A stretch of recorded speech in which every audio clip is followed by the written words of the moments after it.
Sully, my favorite day of the week, and I'll tell you why. Robert Schimmel is in the studio. Rob, how you doing? Good, good. Nice. So we were talking about you earlier on this week because Paul brought a story up about Carmen Electra. Yeah, getting together with Joan Jett, and now all of a sudden the lesbo rumors are flying. Yeah. And she has refuted these rumors. She said no way, and it was in, I guess, what, Us Weekly or whatever magazine it was. It was like one of these magazines that they just take the publicists' reports.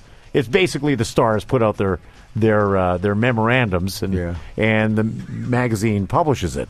I said, if you want to know the real deal, wait till Schimmel comes in here, because your daughter writes for like Star Magazine, right? Yeah.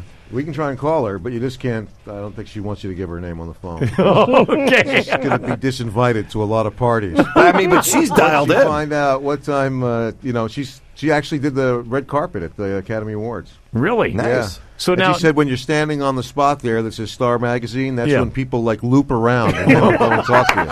And a lot of people look at the rags like the Star, the Globe, or the National Enquirer as just being bogus. But if they were bogus, they'd be getting sued a hell of a lot. She Yeah. said that everything in there is real, and that when they get sources, that they actually contact people and they say, this is the story we heard, and you have like 24 hours to respond to it if you want to like tell us if it's not true or whatever. And she calls you with like all these hot tips all the time, right? Yep.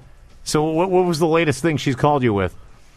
Another Nicole Richie story about her passing out on the set, and Woody Harrelson getting arrested in Santa Monica. That's great. What a great job she has. So she just calls you up, hey, you never guess who got arrested? Yeah. Yeah. Or she'll call them. They don't out anybody that's gay in there, and Yeah. well, they don't. She does. She'll say, I'm not allowed to print this, but you're gay, Dad. You're gay. So, now what have you been up to lately? I'm just working on the road a lot and, trying to make things work at home with my daughter just turned 16 in December, so... you are getting run through the ringer, aren't you? Oh, boy. So it's another daughter then, 16-year-old daughter. I have a 16-year-old daughter from my first marriage, but she lives with my new wife and I because, my ex thought it would be a cool idea to have her live with us and, ruin this marriage. Now, is she the one recently that either wanted to get pierced or get a tattoo or something like that? She got pierced. Oh, she did? You must have been happy with that one. Yeah, she wanted to get pierced. She said, I want to get my belly button pierced, and I said no. And then she got a girlfriend to call this piercing tattoo place in Venice Beach, posing as her mom on the phone, giving them verbal permission, and they did it. So then my dad comes to visit my mom. They're both Holocaust survivors, my parents. And my dad, of course, my daughter has to wear a top where you see the piercing. And...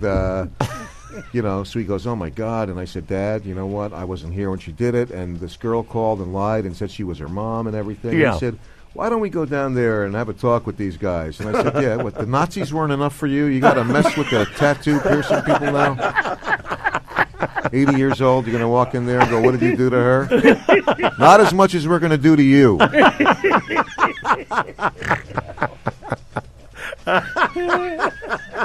And the whole dating thing, I guess, is she bringing guys home or what? Bringing guys home, yeah.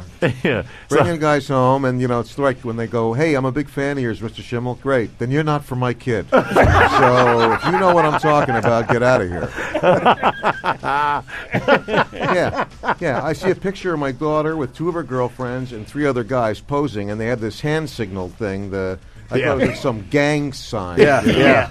And then somebody told me that it stands for the shocker, or whatever that is. And, Shocker. Sully. That's Sully's favorite. Really? As he says, 2 for the pink, 1 for the stink. Yeah. Well, that's how it got that name, because when your 15-year-old daughter tells you that it's 2 in the pink and 1 in the stink, that's pretty shocking. That is the shocker, isn't it? Yeah, no kidding.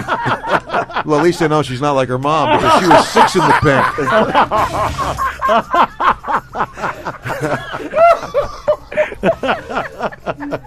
That's more than just the shocker, I guess. Yeah. Not as shocking as the next alimony payment's going to be after she hears that joke. I remember when I almost spent the night in jail while we were getting divorced, because I was in there, and they go through the financial stuff, and her lawyer they had a chart up on the wall that had my name and then my ex's name. Yeah. And they pick the year that you make the money, the most money. You know, that's how they try and get you. So it was 2000, and it was the year that I shot my HBO special, and I got this pilot deal and all these things. And they said, well, as you can see, Mr. Schimmel earned this amount of money in this year, and Mrs. Schimmel earned 0. It had like a red 0 in there. And a lawyer turns to the judge and says, what does that tell you? And I stood up and I said, well, it tells me she should get a job. At least she's not doing anything. And they didn't think that was funny. They just don't find that stuff funny. So you've been traveling quite a bit? Yeah, I've been all over the place. New York, and I was in Roswell, Georgia, which was a real treat. What the hell? Roswell, Georgia. I was on stage, and really no security in this place. I mean, I'm on stage, and I said, yeah, I took my wife and kids to Disney World, and this guy in the front row goes, yeah, that's a real gay thing to do. I'm like, what? Going to Disney World?